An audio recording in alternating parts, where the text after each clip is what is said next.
Hari Om, Hari Om, Hari Om.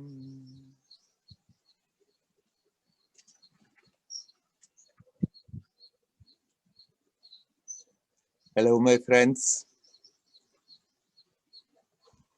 You are here, and astonishingly, in spite of it being February, I thought rain is coming, so the umbrella is nearby. But right now the sun is out. So let's see what happens. Sometimes my image may shake because it's windy. I've muted everybody, so anybody who wants to talk has to unmute. And I'm asking again, everybody, please turn off your camera to take less information during the official satsang, and simply turn it on if you want to talk.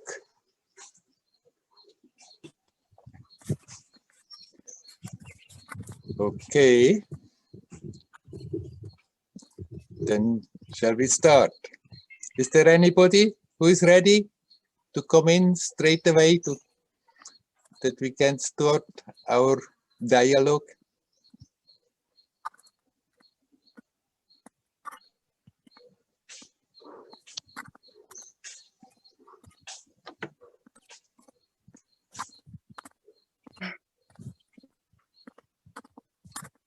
Hello, Werner. Hello, Tina. I'm ready to talk. I would like to ask you about both listening to mantras and singing mantras to others, the effect on yourself and the effect on others, your experience about that. Mm-hmm. It depends entirely how much you have an affinity to the mantras. I mean, okay. some effect will be there if you hear mantras, if people hear mantras, but if they don't feel connected, it doesn't do much. And sometimes people may not like it and get irritated, and then it's certainly neutralizing away the good effect. But Okay. for yourself, if you're resonating with mantras, hearing the chanting of mantras can have a very profound beneficial effect, or chanting mantras yourself out loud or only simply in the mind. And if you want to chant mantras for others, then it's better to ask their permission whether they want it. And if they don't want it, then don't do it. Okay.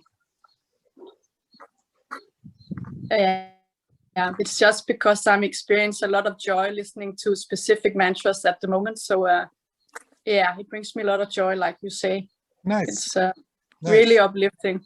Good. Yeah. Yeah. Then you don't have to second guess it and think, No. Is it good, is it not good? If it helps you to be in the present, to feel that joyousness, then by all means. Yeah, it's because a dream of mine is popping up. When I was a little girl, I dreamt about singing actually for other people. And now I don't know if it's the mind or whatever, but something is coming up about these mantras because they bring me so much joy. Yeah. That, you know, sharing your, actually it's my love for certain deities that, I don't know, it's just, when you feel so much joy in your heart, you want to share it. I mean, not keep it just to yourself. Right, of course, sharing is nice. Yeah. You just have to know that those whom you want to share with, they have to be open for it. Yeah. Otherwise, you may irritate them instead of bringing joy. Yeah, I understand that. If they are not into it, it's not interesting at all. Right, and you cannot conclude that for you now, listening to a certain mantra brings a lot of joyousness, that it's going to have the same effect on other people. No. Mm-hmm. So, by all means, share it. If you feel that others, they don't want it, then don't force it on them. No, Yeah. no. Right. Okay, another question in a different category about trauma. Yeah. Releasing trauma. How have you experienced this? Because I would like to hear from others how they, I mean, releasing it. How does it work in the body and in the mind also? Can you talk about that? Right. Of course, people are different and it works a bit different from one to another.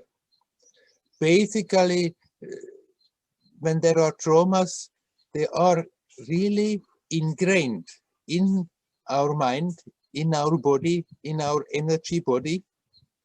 Yes. And so it is very helpful if we take the body that we can feel into the process of releasing.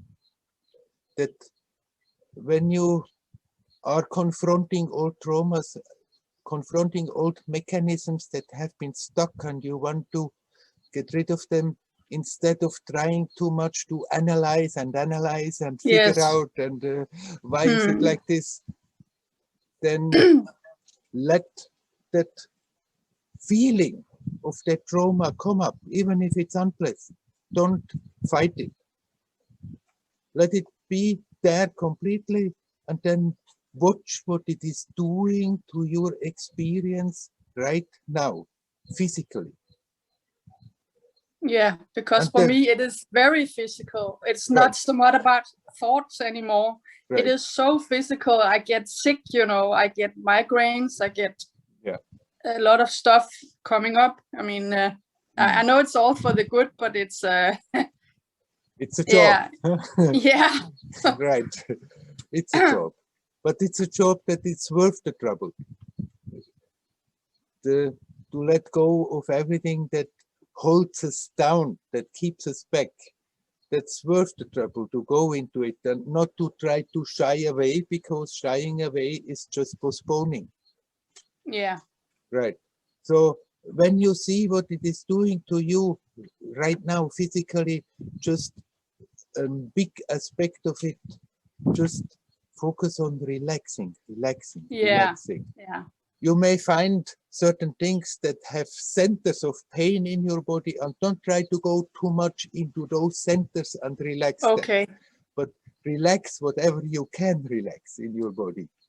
So even if your belly is all cramped up and tense because of something, relax your legs, relax your feet, relax your shoulders, and then gradually that area that is all cramped also has the tendency to relax more.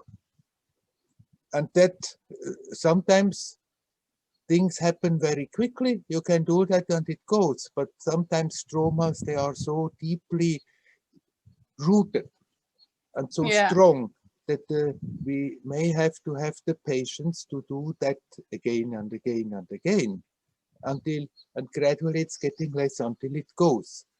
But even the strongest traumas, if we treat them like this, if we confront them, if you are not afraid to look at them, but see what they are doing now, trying not to get hooked in the past, being angry about what happened, being depressed about what happened. But okay, it's there, it's a fact. It's no point in now being all worked up about what has happened in the past, but the reaction that is still sticking, hooked in, let it come now in the present, where you are alive, where you can do something about it. See what it is doing to you physically and relax, energetically and relax. And that's the process of weakening it and letting it go. If you do that consequently, then even deep-rooted traumas, they're getting weaker and they leave you alone eventually. Okay. Yeah. For me, it's more in the body right now. It's not so much in the thoughts. I don't know. It feels like it's more in the body. Right. Then don't fight against what is happening. It may be very unpleasant. It may not be fun at all, but it's better to accept, okay, it's better to go through. So let the feelings come, let the tensions come, let the unpleasantness come, watch what it is doing and learn to relax. And then you can, of course, you can take a break, and then you listen to your mantra and are joyous about it. Then you have some breathing space. It's not that you have now to be at it 24 hours. No. But thank you for saying that. Because it can be really intense. I mean, if it goes on for a long time, I mean, it's totally draining. When you feel okay for today, for right now, that's it. I have had enough. And then if you find means to divert your attention and making it a bit easier, you have very well the right to do that. Okay. Simply come back again when you feel ready, confront again and do the job. Somehow or other, if this stuff is there, we don't get around dealing with it, at least to some extent. And if we're sincerely dealing with it, we are also getting the support from all the positive energies in the universe. And you are being supported and helped. And if we do our part, then suddenly it will be lifted off. Okay. Thank you very much, Werner. You're most welcome. Hari Om. Hari Om. Hari Om.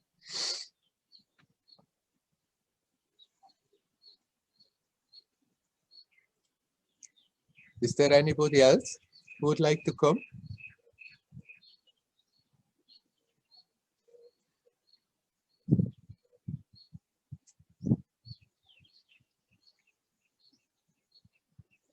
Okay. Are you here, Klaus? Oh, yes, there you are. Hello, Klaus. Hello. He sent me again a video to watch.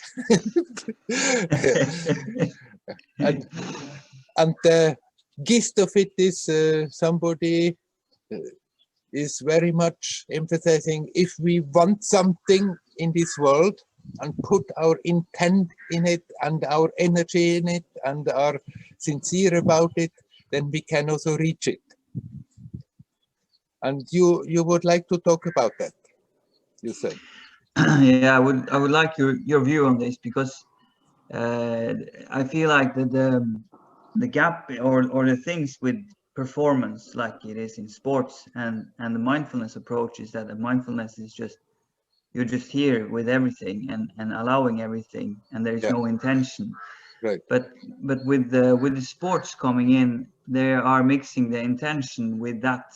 So it's so that it almost feels, one level, it feels like a contradiction. I know there is no contradiction in the bigger picture, but on this level, it feels like a contradiction, because if you have a deep listening he's talking about, then you can reach that intention that pure intention you have in life of what you should do in life, what your life task is in life, and then it's connected with all the hard work you need to do and how to balance it to get there. So it's like, okay, what is this? And I need some view on it.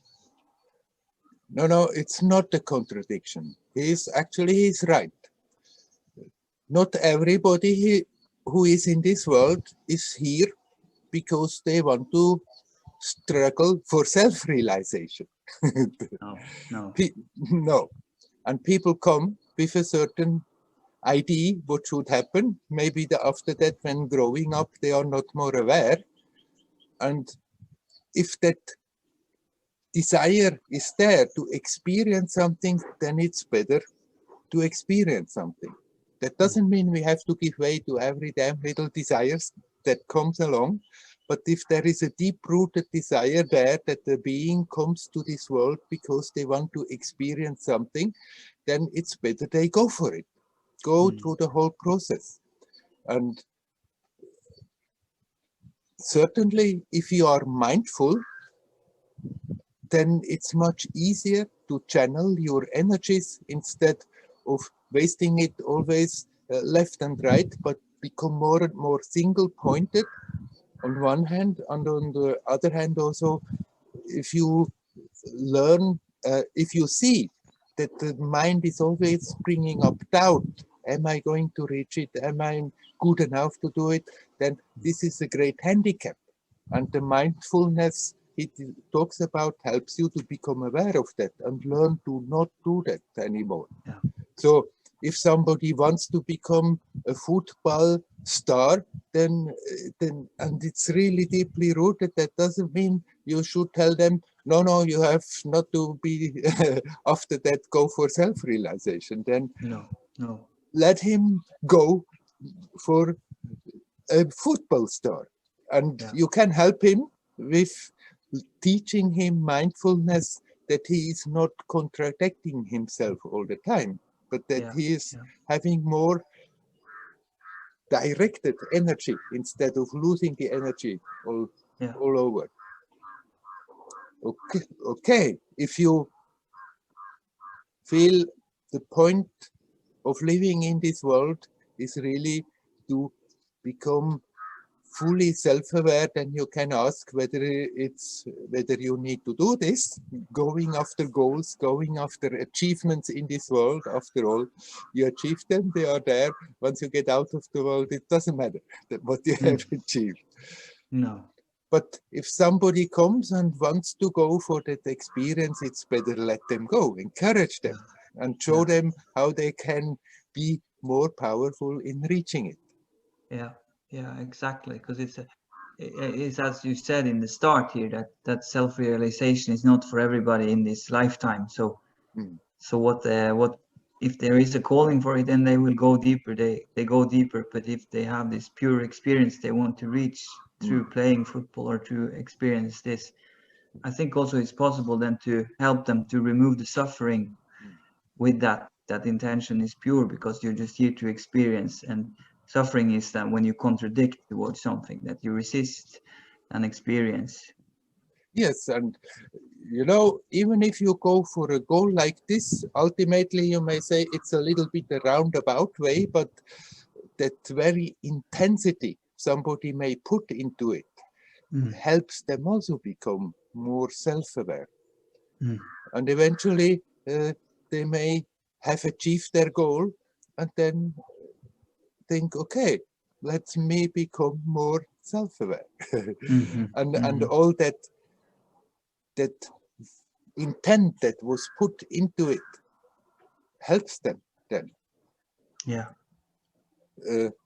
I just will tell you an example. That is Morihei Ueshiba. He is the founder of Aikido. That's one of the Japanese martial arts. And what has triggered him was that as a little boy, he watched how his parents were beaten up by rowdies severely. And as a little boy, he decided, I'm going to be a fighter. I'm going to be ready that a thing like this cannot happen to me. And so already from young age, he learned martial arts, and he really went for it and trained, and he learned different arts and became a master in different arts, doing also then the competitions, and he was looked at more and more as a really unbeatable guy.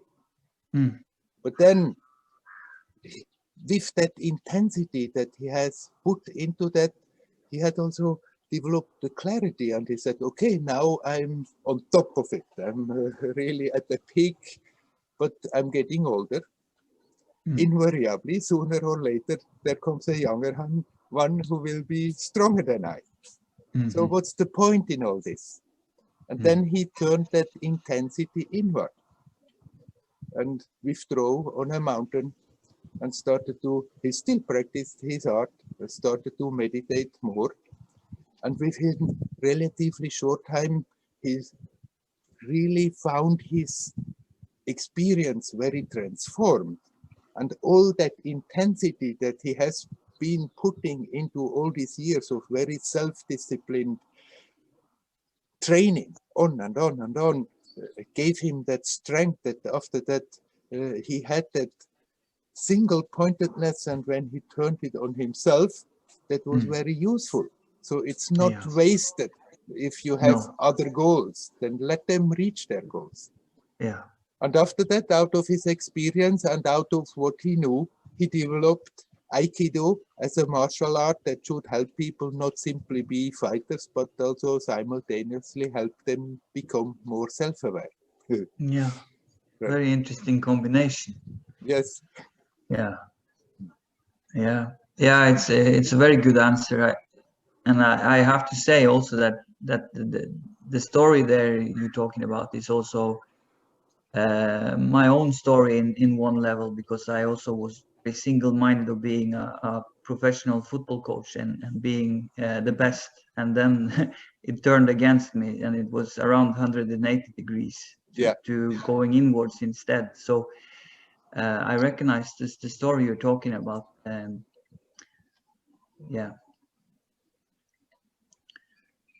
So it's it gave me some clarity about these things. It's not black and white about who should go for self-realization and what people should do in their life. But I think just being with them and being there as a friend with them on the path is the most important thing. If they want you there. Right. So don't try to dissuade him, but can use all that you know about mindfulness, that they help to improve them, and gradually also may drop in a bit. Okay, you can also use that mindfulness to become more self-aware, not simply to reach your your ambition on a certain level. Yeah, exactly. They are not contradictions. No. Some may go for self-realization by going up to the Himalayas and live in a cave. But you can also go for self-realization, living in the society and going for a career. Yeah. Yeah, you meet different scenarios. Yes. Yeah. Right. Okay. Thank you for a great answer. You're welcome. Hari Om, Hari Om. Hari Om, Hari Om.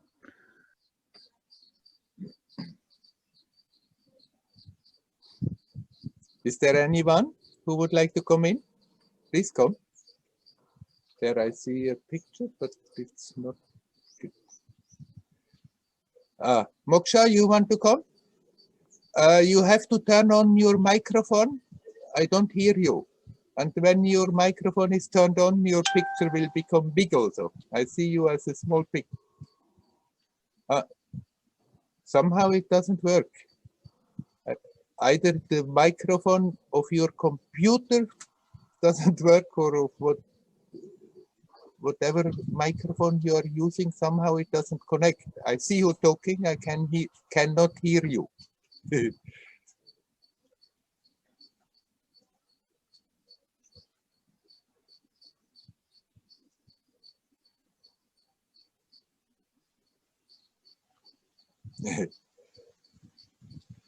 Okay, sorry Moksha, it doesn't work. You're back. I still can't hear you. I see you, and because the sound doesn't come through, your picture remains small. You don't become big sized. Now it says that your microphone is off. Before it was on, but in spite of that, I couldn't hear you.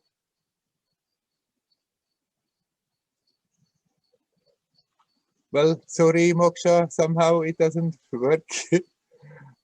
But you can try to figure it out, and maybe we can, after that. So, the picture is back, but the sound is still not back.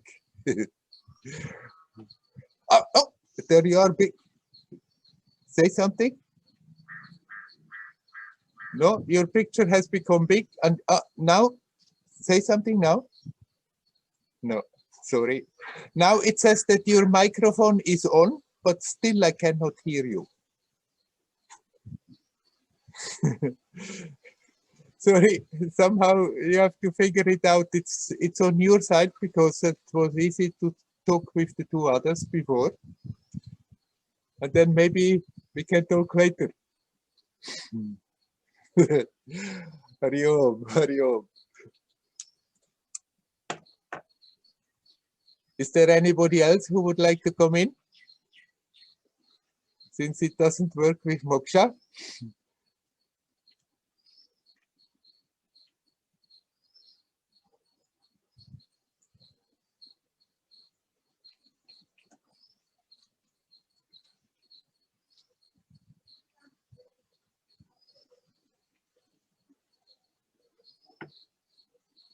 You're right. 38 people there. There is a chat. Let me see.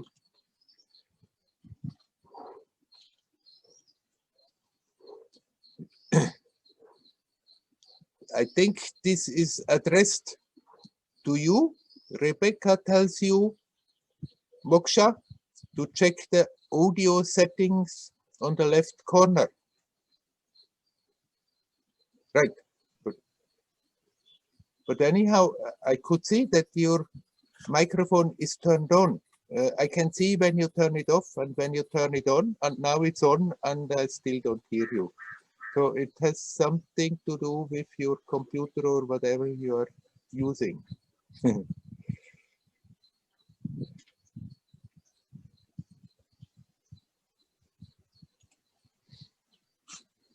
Well, it doesn't work. Is there anybody else who would like to come? Please come.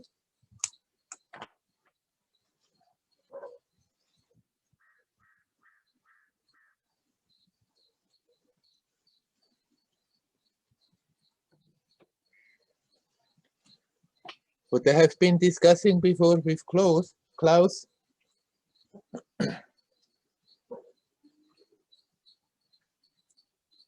of course, in the many tradition, there is that idea that if you want to go for self-realization, then you have to totally renounce the world. Either go in a cloister or in an ashram or up to the mountain somewhere, living as a hermit. These are all possibilities. Of course, for many people, it's very helpful if we have at least for some time guarded, a protected environment. The tendency is that we are getting less waylaid, less disturbed. But that doesn't mean it has to be like this. Throughout the history, there have always been great beings living in the midst of the world. And sometimes in their life, they started to get interested and they continued their life, what they had.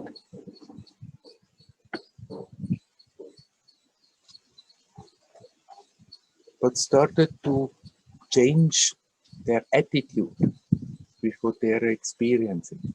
Not more desperately running here and there and thinking the life becomes happier and happier when I do this, when I do that, when I get this, when I get that. But still live their life, maybe in their families,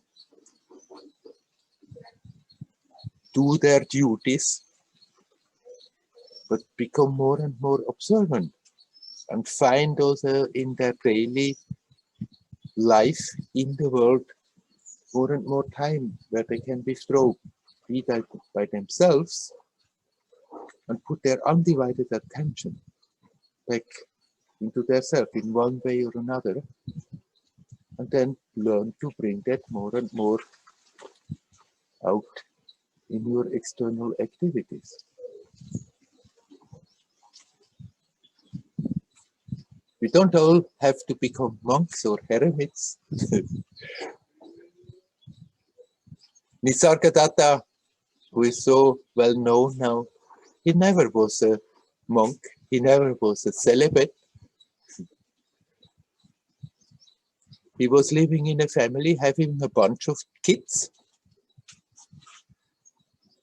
in a place in Bombay where it was really very, very busy and not exactly spiritual. When I was in Bombay, he was still there. So a few times I went to his place, and it was very dirty around.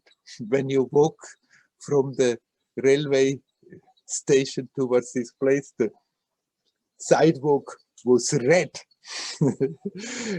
Red because all the people there, they were chewing that betel nut stuff and spitting all over the place.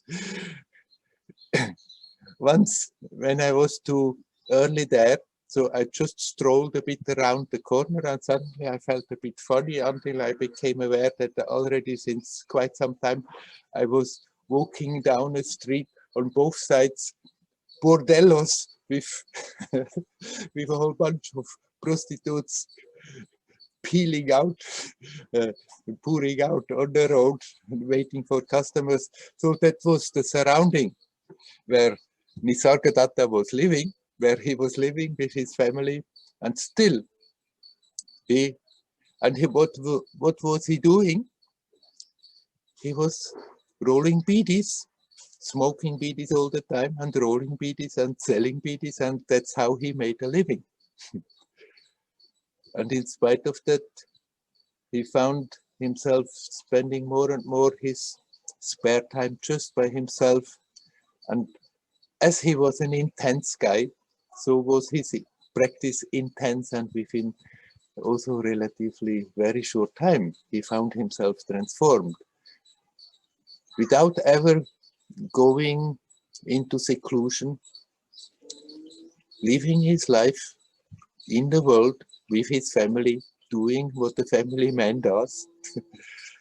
And still, he became that great, well-known Mahatma Nisargadatta Maharaj. Okay, I stopped going on talking. Anybody wants to come in? Please come in. Hello, Werner. Yes, Can I you hear hear me? you. Yes, Wow. I hear you. My younger son told me how to do it. I see. Yeah, they are Just leave usually the they are usually better than me with that. Yes. He said, just leave the conference and go in again. I see. Yeah, that So, can happen. easy. There you Yeah. are. Okay. Yeah, here I am. Hello, Werner. Hello, Moksha. Hello. I have how you say? I just tell. I had Corona in October. Yeah. And it was starting that I became ill suddenly, very quick. And in the beginning, it was like I could watch it, you know? Yeah. Oh, the boy is ill, but I was like, I had a distance. Yeah. And then from one moment to the other, there was no distance at all. Yeah. I was suffering, and I cannot tell you. I had a fever. How you say it? High temperature. Yeah. And I could not sit for meditation. Yeah. I even was not interested in meditation anymore. It becomes worse and worse. Yeah. No distance, and I thought for years, oh, I can lose very quick my awareness, let's say. But if I sit down, meditate, always was comes back. Great. Right. Comes back. And now suddenly, from one moment of the other, I could not meditate. Yeah. Not even was interested in anything anymore. Yeah. I was just suffering. And then it becomes so worse. And the funny thing is, I cannot tell you what was so worse. Yeah. Because they asked me, do you have big pain? No. Are you afraid of dying? I said, no. But I said, I cannot stand the situation. Did you have breathing difficulties? No. No. When they brought me to the hospital, And Yeah. then there was something with the lungs, Yeah. but I was not aware of it. Yeah. And but still it was intense suffering. Mhm. And I cannot tell you of what. But after they tried a few things, antibiotic and finally cortisone, and the cortisone with air, with oxygen was helping. And Yeah. then I was feeling, oh, I'm here again, and I could meditate again. Yeah. And afterwards, I thought, aha, if I was suffering, there must be something going on in the body system I was not aware of. What was, how you say it, who was identified or whatever. Yeah, and I want to ask you, can you tell something about it? Because it was completely unaware. I was not, oh, I don't like to meditate. I could not. There was even not a pool anymore. Right. Very strange. And also that was with, I could not eat anymore. I could not drink anymore. Only the thought of it was like, oh no, leave me alone. Yeah. Right. And then it suddenly came back again and over. Mm-hmm. And after that, it was okay again. You meditated again. You felt again the touch with consciousness. Yeah, it was very funny because it started with, if I was thinking of food, it becomes already, I was really, no. And then in the hospital, at one morning, they came with a breakfast again. And instead of, oh no, there was something, oh, I like to eat this bread. Yeah. And then I thought, what is this? I'm back again. Right. Very strange. Yeah. Can you say something about it? Because I thought there must be something in the system. You can only suffer if you have a resistance, right? Right. I mean, we consciously may be quite detached.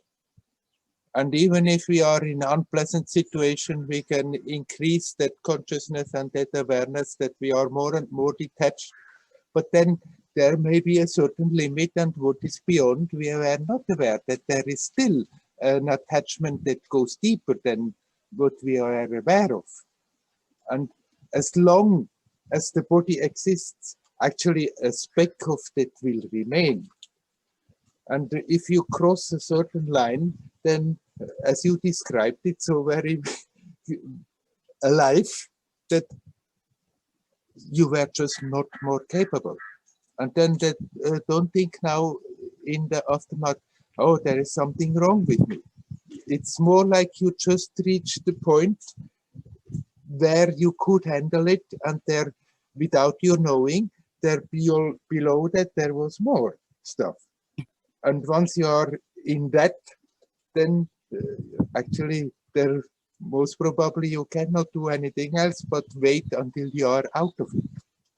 And when you're out of it, it's good to start again and not think, oh my God, all is for nothing because it got me. Okay, it got me, but there I'm back, and there you go ahead. Right. Yes.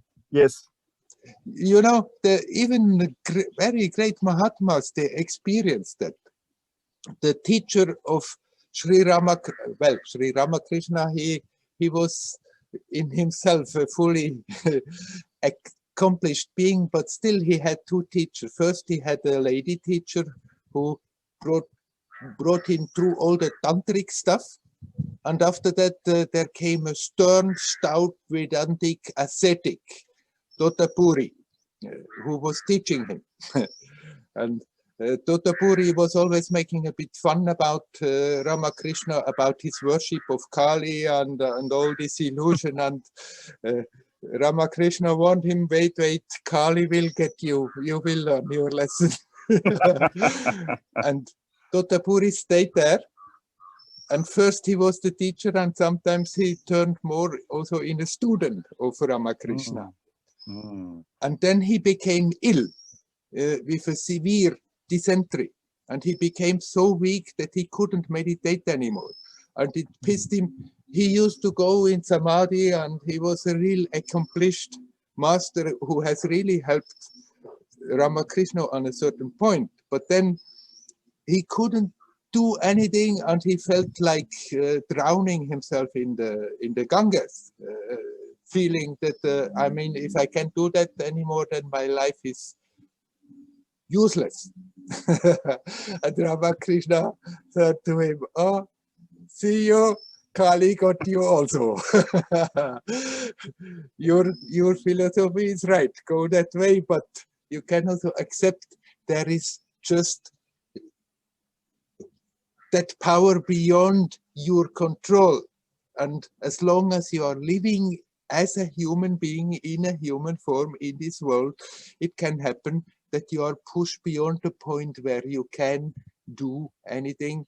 And then the best you can do is what you did. At the moment you come out of it, you continue what you did before. Yeah, without having second thoughts and sorrows and think maybe it's useless because it can get me. No. Yeah, it was for me, strange enough, when I was out of it, it became very quick better.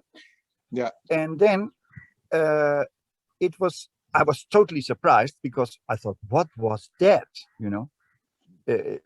Yeah.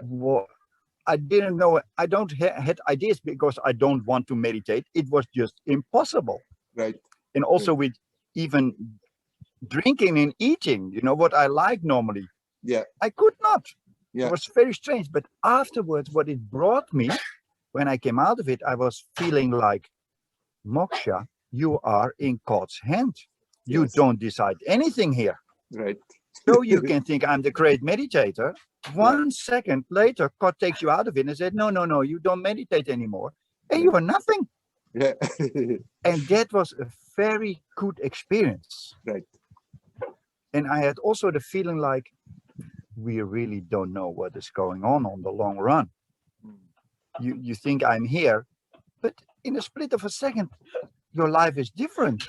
Right. And that was, for me, strange enough, for some people who I was speaking about, say, oh, a terrible experience. For me, it was great because to feel I am in God's hands, we can do till a certain amount, we can do things, but we don't know. And that was very relieving, you know? Right. And I thank you very much of you speak about, because it was that feeling I had also. I always thought, if you want, you can do it. Forget it. Yeah. Forget it. I mean, there is nothing wrong with that approach, that I'm putting my energy in it, I'm putting my decision, my intent into it, but there is not a contradiction at doing that and at the same time having that devotion to that immensity that is simply beyond anyone's grasp. Yes. That's beautiful, isn't it? Yes, it's beautiful. Yeah, thank you, Werner. And how is your health now? Yeah, well, I was with a specialist, and he said, oh, your lungs doesn't look good. Yeah. Leute, ein bisschen leiser. My lungs didn't look good, but he said it will become better. Yeah. And at a certain point, it will stay like that, but I feel totally healthy. Oh, good. Great. So, and now in a few weeks, I will go there again. They check again. Yeah. And I get 3 weeks. They say they call it a kur, you know. Mm-hmm. They send me to a clinic for sports and blah blah blah for free. Yeah. So I'm very happy with that. Oh, good, good, very good. So I'm feeling totally good. You know. Happy to hear that. Okay. Thank you. Thank you for your openly telling. Thank you. Hari Om. Hari Om. Hari Om. Hari Om.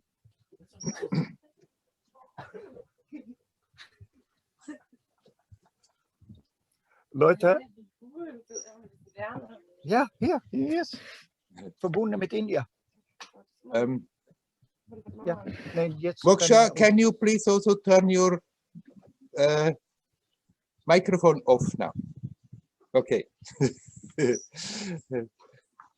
Is there anybody else who would like to come in? Please come in. Hari Om, Werner. Hello. Hello, Ben. It's really nice to sit here and see and feel the space where you are. It's now I see there's a bird behind you, and I can really connect to the space, and yeah, just that is really precious. So thank you for creating the space.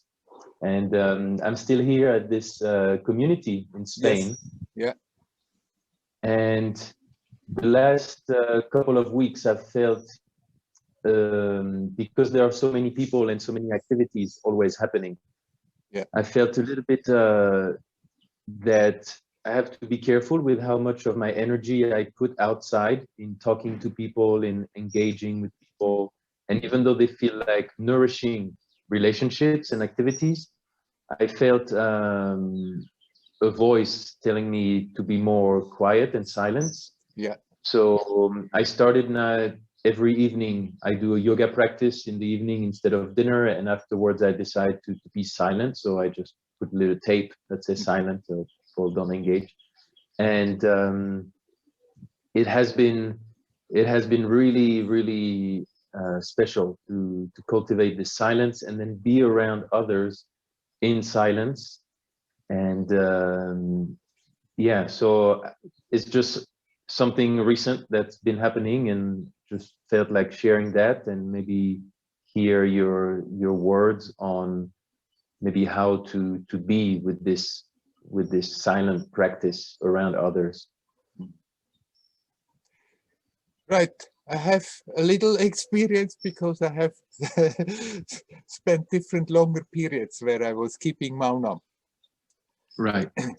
And then I had to be careful that I'm not starting to communicate more and more with signs and writing things, and so then, then the silence doesn't bring much. Then you better would talk little than spending all the effort of still communicating. So you better do it at in a measure as you do it, as you feel it's healthy, it's what you need now. And then when you are silent, keep the external communication as a minimum. Even if you are with people, even if you go and eat with them, then you keep your silent space. And then after that, when you are not in silence, you can communicate. Yeah. People are different. For many people, it is helpful to do that sometime of just not talking, because if the habit is strong, even if we are with spiritual people, the tendency is still that after that we talk a lot, and little of it would be necessary. So there we can throw out a lot of energy. I'm not saying everybody should now start to do Maunam periods. For many people, this is the way of becoming more self-aware, of exchanging all the time. Simply, it's good for many, it's good to in between do that less, becoming more aware what is going on in our own mind, and then learn to deal with that more. So since you felt like this, since it was not just an idea in your head, but it was a real urge in you to do so, by all means, continue doing that until you feel it's time to drop it again. Yeah. Mm-hmm. Yeah. Yeah. Thank you. I think I will do that, and especially the evening time. It feels like it has been really nourishing to not talk in the evening, and be more aware of my own breath and my own presence, with even while engaging with others. And yeah, so yeah, thank you. It can be a good help, a great help. Yeah. I've seen people forcing themselves into silence, and they were not ready for that, and then Right. they were nearly bursting all the time. And then after a short time it had to come out. If that is like this, then it's not the moment, but if it feels right and it comes easily, then it's a very good help. Yeah. Yeah. And it seems to be the case with you right now. So do it. Continue with it. Okay. Thank you, Werner. You're Adios. welcome. Hariom.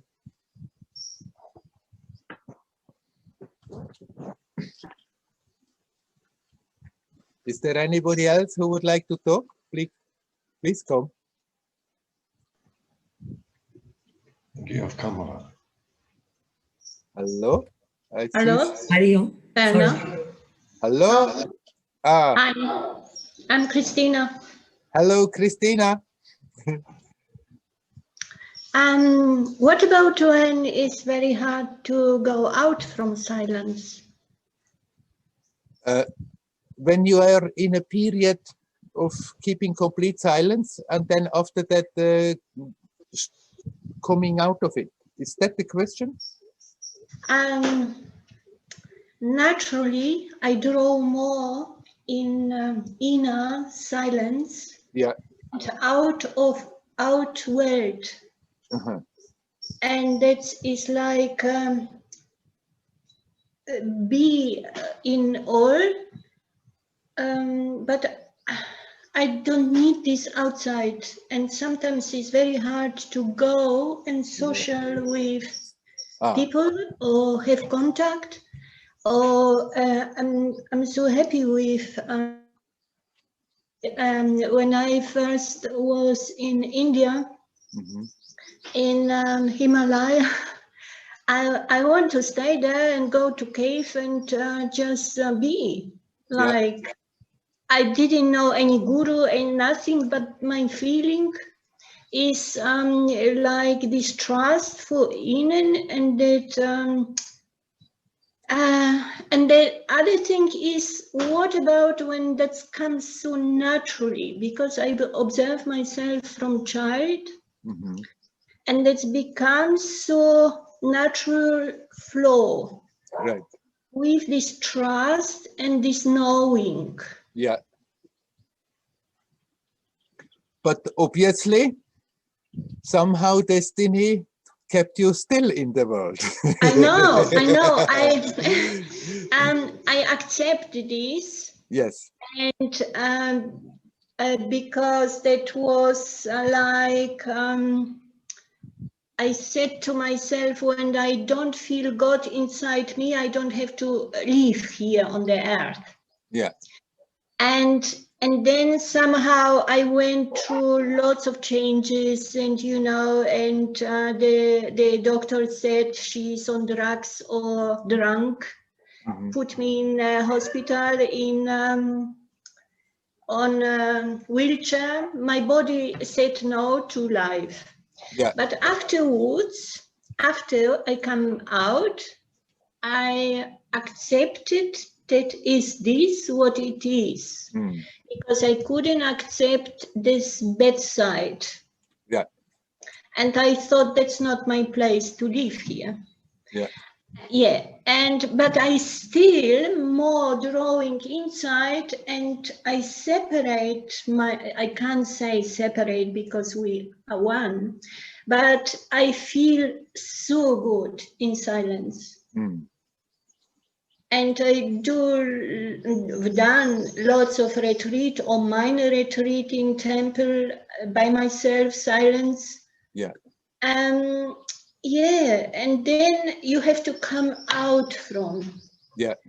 But you don't need anything. Like, that becomes so naturally. But what I try to grasp, if this natural thing is ignorant, or how I can put this, that becomes so natural, then is this neglection of this outside world, or? No, there is absolutely nothing wrong that this comes natural. Actually, it's a great benefit for you that you connect so easily with your source, with yourself. But be careful not to develop a fear of connecting outside when it is necessary. I've seen many spiritual people, then they become sensitive, and then they say, I can't go out anymore. I can't stand the energy anymore. I can't stand it anymore. And then that's a trick in the mind that gives us the idea, but actually this is a sign of my spiritual development. And we keep on unconsciously or consciously cultivating that. And that need not be like this. Going deeper means not that we are becoming weaker on this level, but we can learn that along with when the consciousness is getting subtler, when we are going deeper, then of course we are becoming more sensitive. It's there, but then along with that increased sensitivity, we can also develop the strength to deal with it, that it is not disturbing. And the strength is developing by not desperately trying to create walls around us when we go out, but you center and relax. And then you become more and more transparent. And then you can actually go out anywhere. The things, they may just go through you and it doesn't leave a trace. And then you'll don't build up that reticence, that reluctance to go out. Yeah. By all means, since it's natural for you, stay with yourself as good as you can. But when it comes to it, that you have to go out and don't resist against it, okay, let me go out. Yes, I go over already this resistance, but I lose interest in this. It doesn't matter. I am, I be, I go, I have fun, but doesn't mean that is this this is only like a picture outside or film going on, but somehow this through Corona, I ask myself, do I have angst, or how you call it, fear? Going out, and I was observing this because I was so happy for this period of time. Suddenly I don't have to do anything, go anywhere, and you know, you just this is natural silent retreat. And then comes time, because I went through over cleansing process through my body, you know, lots of stuff go out. But of course, I understand what is going on. And then suddenly I said, that's enough. I have enough. And then becomes so, okay, I go out, I meet now people like over. But I went through period that have to lots of stuff go out, like shedding these layers of, and even through dreams they show me the black water that I was muddy, and then in the clear crystal water. Also I was washing these all things and suddenly was pure. But this observing give me time that I have to accept and what I am. Right. You can't change. Yes. Then, in a way, you are more and more alone, but at the same time, you feel also more and more connected with everything. Yes. And then that aloneness is not loneliness. That aloneness is becoming more all oneness. Yes, yes. And it's nothing wrong that you get a bit disinterested in the details of all that is happening. It's not that we have to forcibly be interested in all the little damn things that are happening out there. But if somehow it's on our program that we have to go out and connect, then we can do it playfully.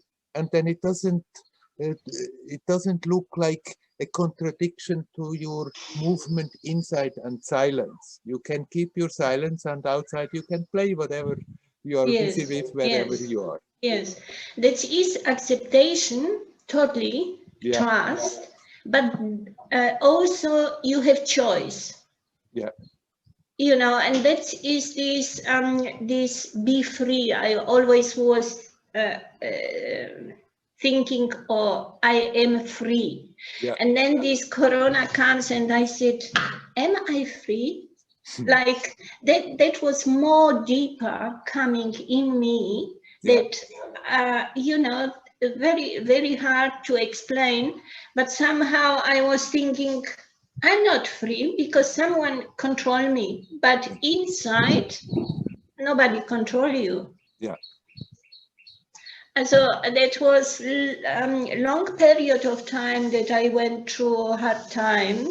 Yeah. But I'm so glad that I go out through recognition. Yeah. True, because it's not only this beautiful sight and light, like I thought, I can accept the bad things and only good. Yeah. And that's to this comes, that's the bad and good, that's right in this moment. Right. Right.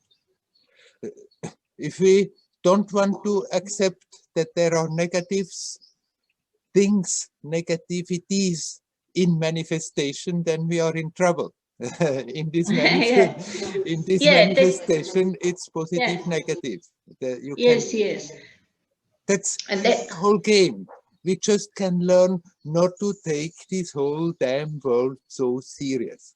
Yeah. It's not as real as it appears. It's a magic show where the consciousness dives into it for some time, plays a bit crazy, and gets richer for the experience.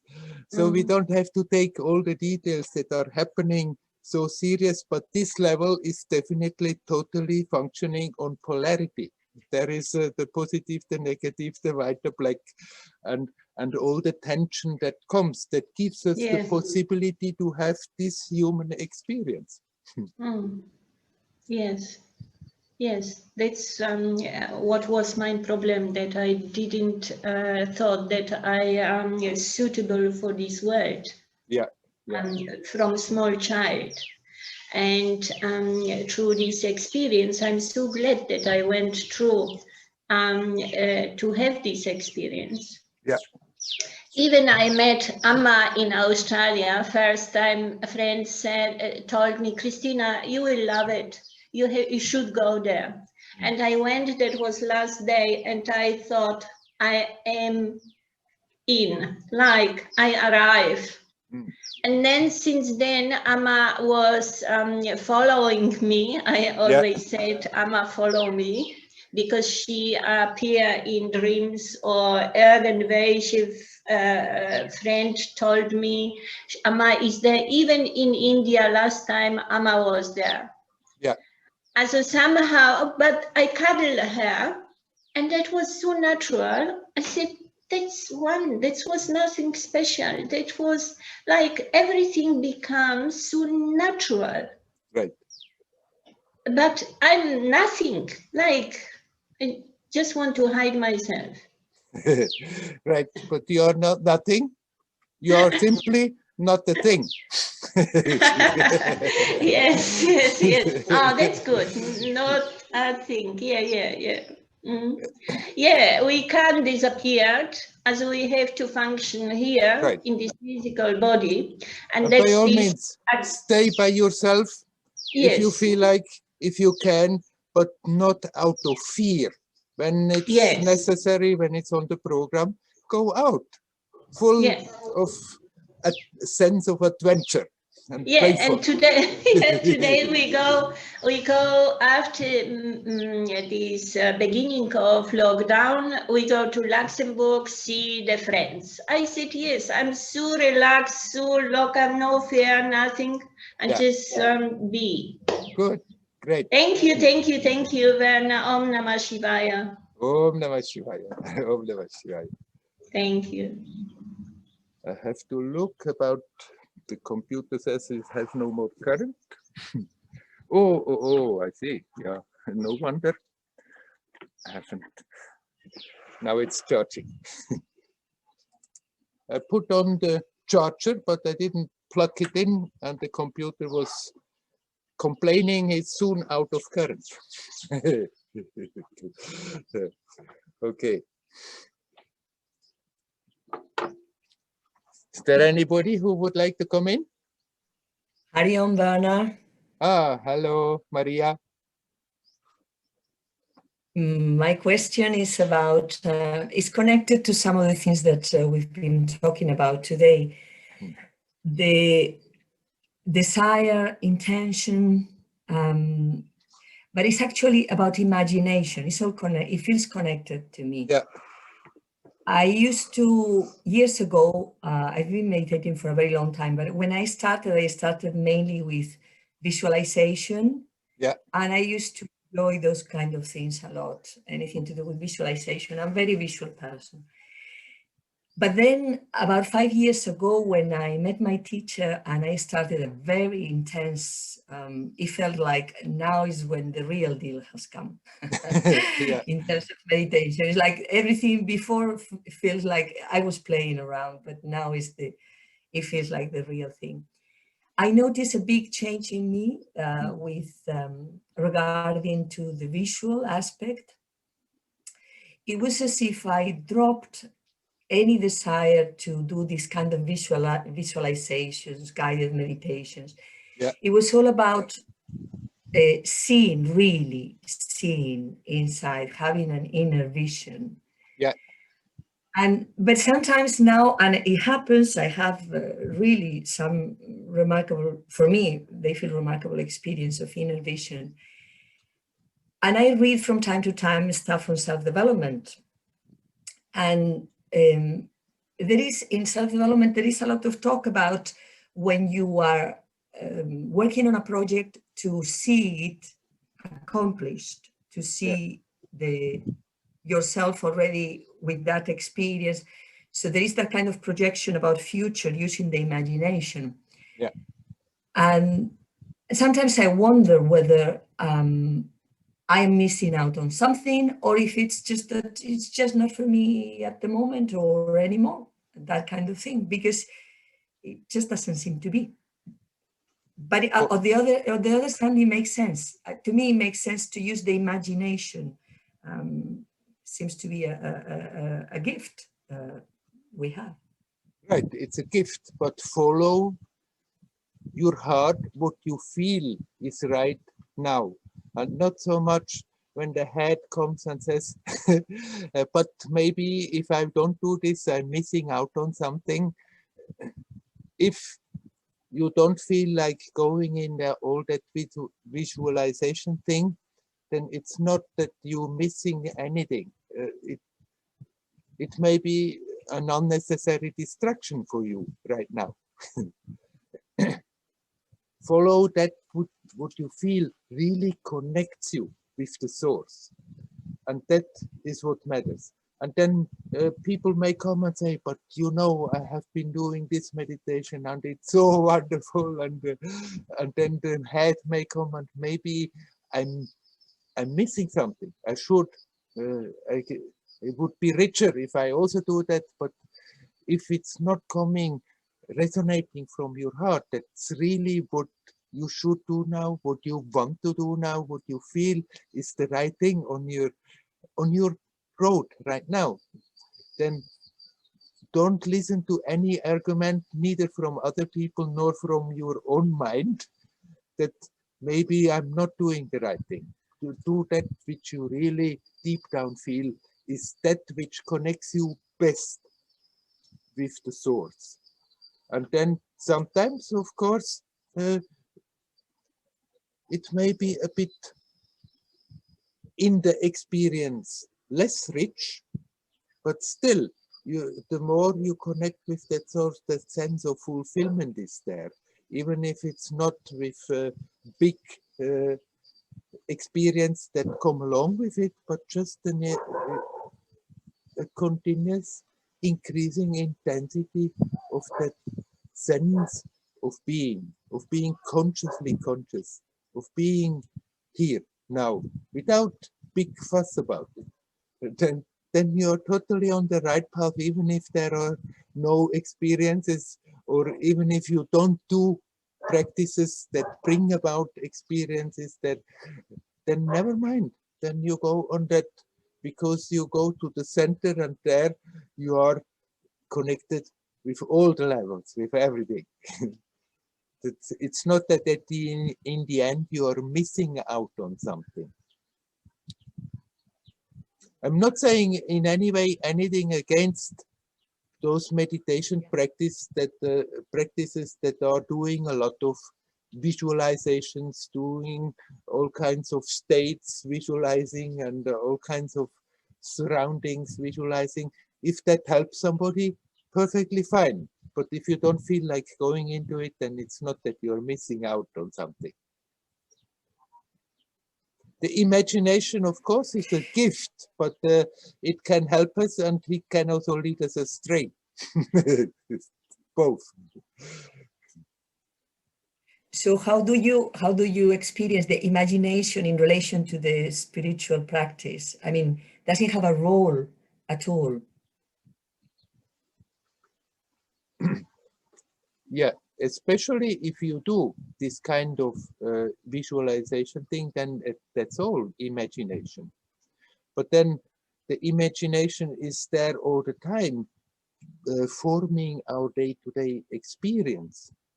That what we are looking at, this world, is not as real as it appears, but with our thinking about it all the time, with our imagination, we make it so real, we make it so concrete.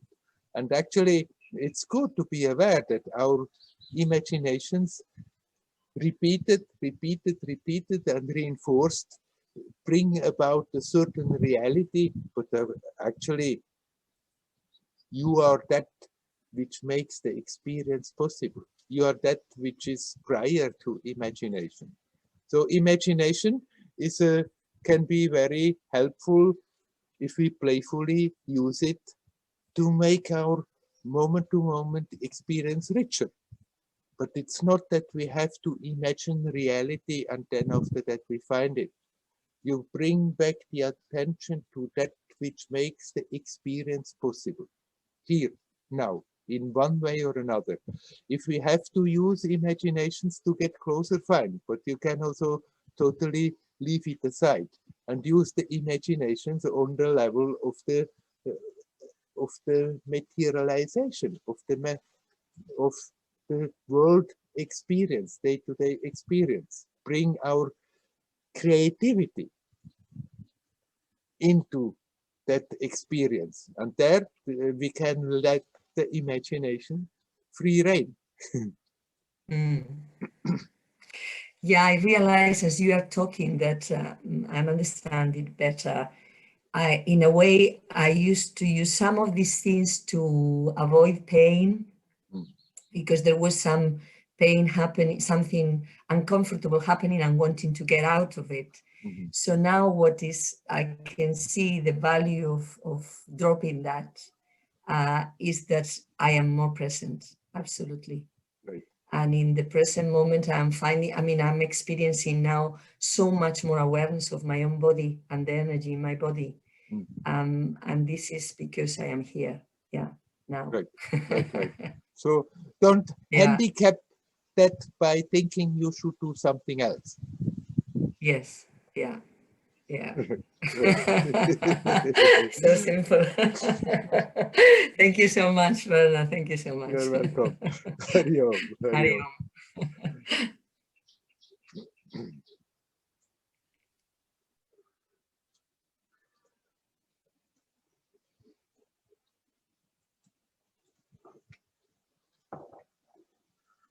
We can go on for some more time.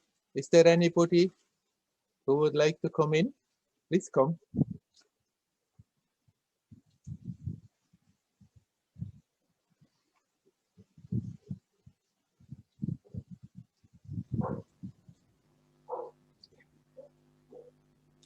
Hello, Werner. Hello, Lutz. Yeah, I'm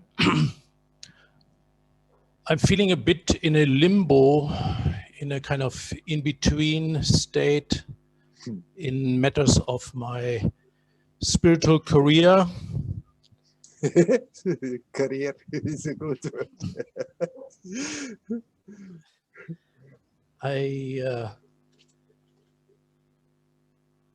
I met you long ago, and you said to me that nah, you are kind of meditating on the I am, or you're watching yourself, and I find that very boring. And I thought this is kind of not for me. Nah, I want some exciting happening, some energy magic, some rushing, something like that. I was more like that. So now, kind of almost 40 years later, I got some of this exciting things and everything. And by kind of meeting you again or taking it more serious, your advice about just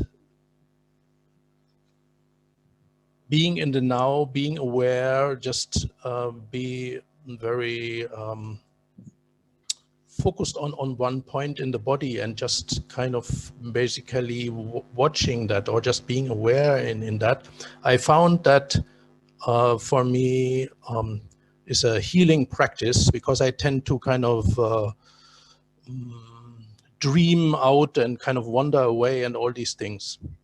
But still, I feel also that this practice, at least for me right now, at this stage where I am, is maybe,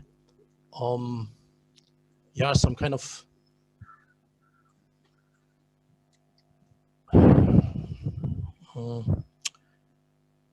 assisting praxis or something, because I feel that I have some blocks in my energy system, in my being, which are just there, and even if I watch them, they do not go away by themselves.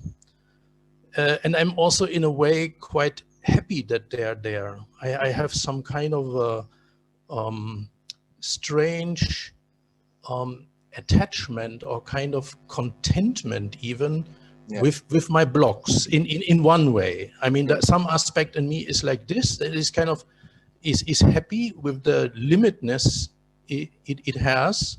Yeah. So to be more precise, for example, I feel some pain in my heart, and I feel there's some kind of block kind of above my head in a way, like wearing a helmet and protecting myself from the big divine energy above and around there, something like that. Yeah. So in a way, that is kind of idiotic, because I'm making myself small, and I had already experienced in the past where for some time this was lifted. Sometime my heart really opened up, and there was a wonderful energy there, and it was fantastic. But then somehow it went back, and again the kind of the pain was there, and my kind of little Lutz was there, pretty alive. So I'm wondering about myself that I am in a way enjoying this kind of contractedness, this blocks being there, and at the same time also knowing that there's something greater. There can something greater can kind of manifest through me, or actually I am greater than that. But still, comes out, I'm holding on to that. So with your practice, I feel it is just not changing much. I'm watching my kind of limitedness, and it's not going away. Whereas, for example, right in this satsang now, when I tune in to you and listen to the talk, I tune in also to your energy, and immediately I get kind of an energy flow in my body, which is kind of not normally not there, and I feel I'm kind of syncing with your energy, and something is happening. Or when I tune into another spiritual teacher, also there's some energy flow happening, and it feels like it's moving something. Whereas if I focus just on the now and just be in my heart or something, I'm happily there, but seemingly nothing happened. Maybe I have to do this 10 hours a day or something like you did, but it feels for me at the moment that it doesn't really help me to get the flow going. Yeah. That's the thing with you, Lutz. you want immediately to have some kind of spectacular result with what you are doing. And if it's not there, then you have the feeling it doesn't do much, but it does do. Very subtly, gently. If you do that, that doesn't mean you have to sit for 10 hours in meditation, but it's not a part-time job. Whenever you remember, you bring your attention back and center and relax. Relax. And there something is happening, but it may be absolutely not spectacular.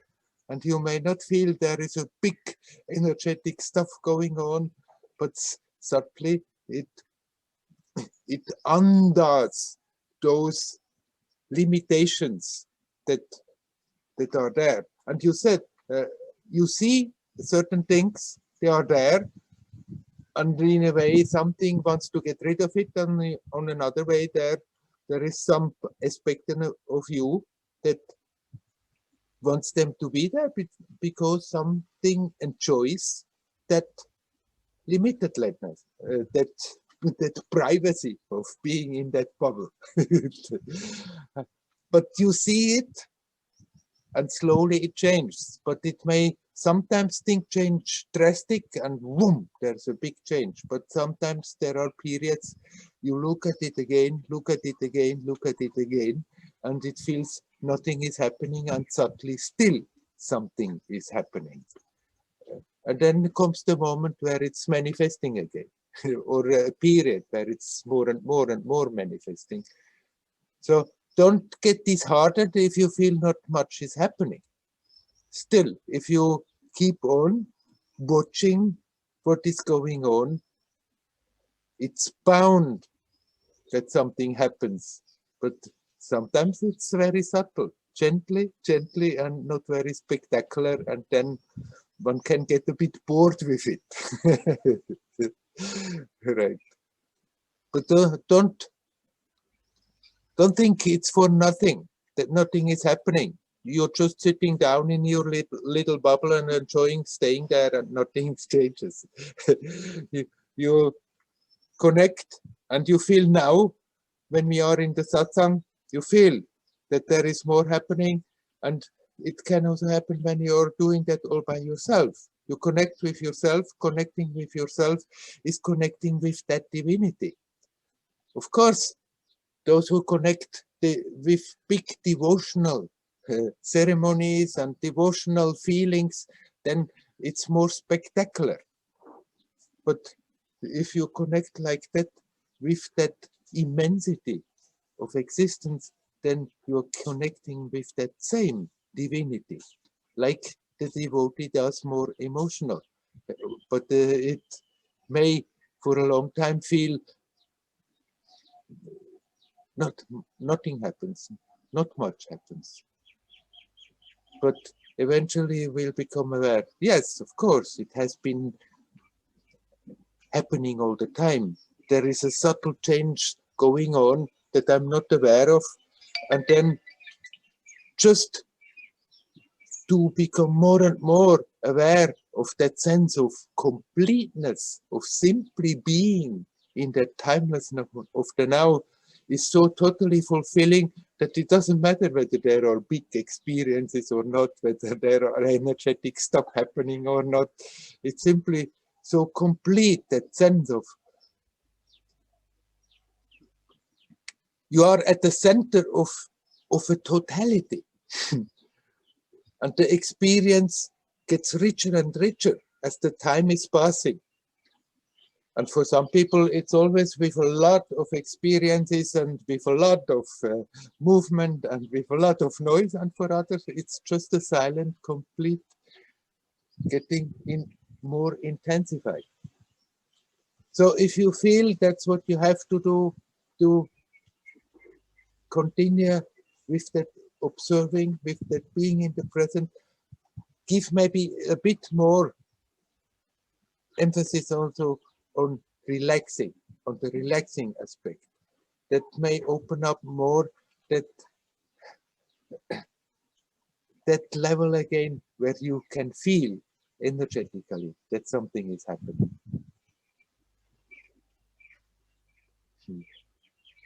Yeah, thank you for that encouragement, and especially you're pointing out now the relaxing aspect now of your technique, especially about the relaxing aspect.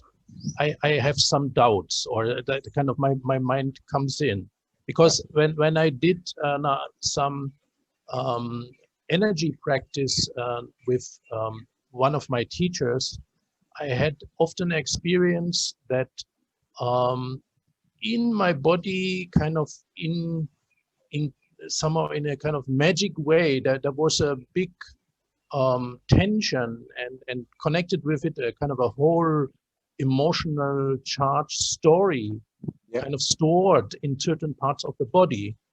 And sometimes it was very, very scary. And when I released it, it was very scary. And I could only kind of feel enough trust to release it in the presence of the energy field of the teacher. Somehow I felt protected, and I could let it go. But somehow it was always there, and only when I released it, I realized that actually this was totally unnatural, that it was there. Actually, there was some part of my body was kind of contracted, cramped, and I lived all my life with this. So I took it for granted that it is like this. And only when it kind of went away, then I realized, oh yeah, it feels so much different now, feels so much better, feels so much more alive. So, but these things, they happened only in a kind of very intense energetic interaction with somebody who's living on a higher energy level, some teacher, some guru. And I wonder, when I'm just aware and just being in the now, can also this happen? I mean, it's somehow I feel as if there's something I have to work out with the help of a teacher. That's basically some kind of belief started to come up in me. Yeah.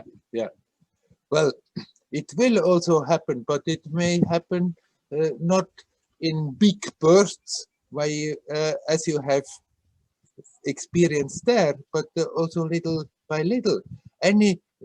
If you are in the present and there comes any memory of the past, immediately the tendency is there to get cramped in the body about it.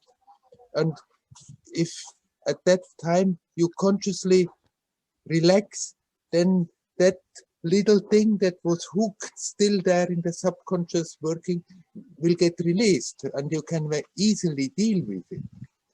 And if you do that more, then sometimes bigger stuff may come up, but it will come up in a measure that you can deal with it. And if you need to be in the presence of somebody to help you for bigger stuff, then this will also happen. You can have the faith in that. Don't be afraid of relaxing in the absence of a teacher.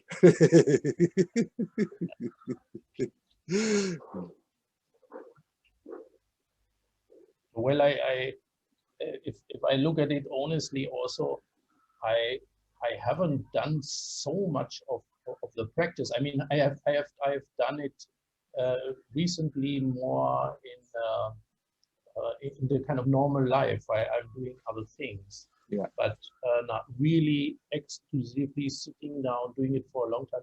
I haven't done it so much. So maybe I should really reserve a little bit more time, and then maybe I get some little effect, and that will kind of helped me have more faith in this kind of practice. But I want to say thank you. I felt when you were sharing about your experience right now, I also felt that there's maybe something very, very big in it. Definitely. Shall we leave it at that for today? Yes. Yes. Okay. I think let's stop the official satsang. I'm going to turn off the recording